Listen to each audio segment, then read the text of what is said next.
At good morning nga guys, so magsisimula na rin tayo, ilang minuto na lang mag-start na yung Shopwise Bike Fest here at Vermosa right now. So ayan, ano pa hinihintay nyo? Tara na! Kailangan na natin matapos ang 45 kilometers. So ayan, daming participant nga pala dito ngayon. So sa mga nag-aabang ng mga next event, punta lang kayo sa page ni Vermosa. Yan, nagpo-post naman sila dyan. Then Shopwise, so let's go, start na tayo. At dito nga guys, nakapila na tayo. So second batch tayo sa 45 kilometers. So mauna yung nasa front natin. Hindi pwede kasi sabay-sabay. Kasi unang padyak pa lang ahon na agad yan. Dire-diretso yan. So kailangan set by set siya. So yan, waiting tayo. Then start na tayo guys. Kita-kits na. Look left, look right. Yes, spectators. Look left, look right. For those in front, mga first 2-3 rows, kindly maybe pop up the energy because you're gonna be leading the pack since medyo uphill siya. Okay? Put your bikes into probably low gear. Okay? So we'll do the countdown.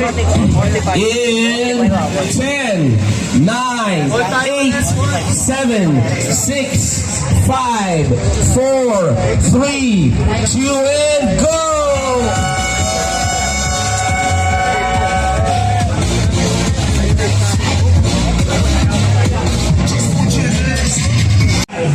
4, 3, and go!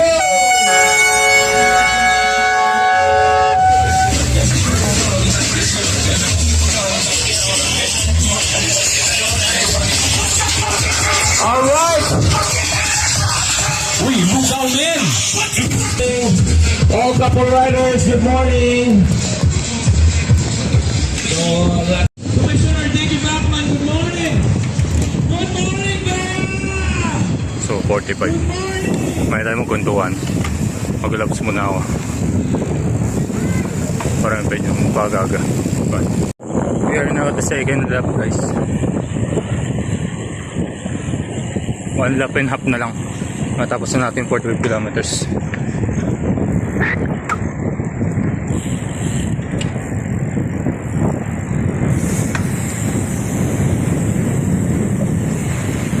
Nakita ko pala si Boss na alert kanina.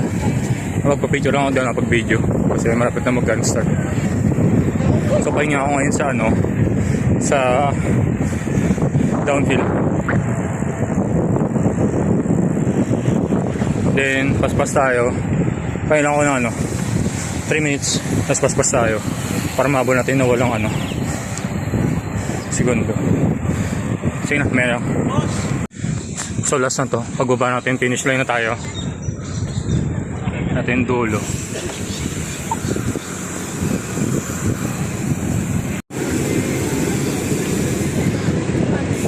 Yun yung get ready station.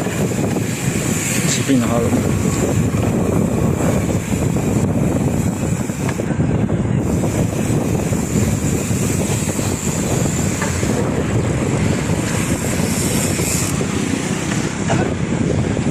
Bilisan na. Ayun yung naka-block, 60 kilometers yan. Tapos kami naka-blue, 45.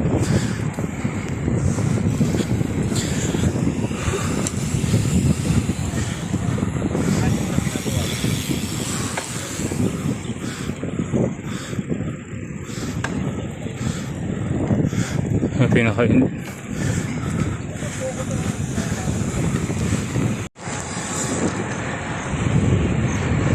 So time check 7:01. Nag-start tayo ng 5:35. So naka 1 na 30 minutes. So downhill na to. Medyo mabilis tayo. Tapos konti na din yung baba. See you mamaya sa finish line. Bye.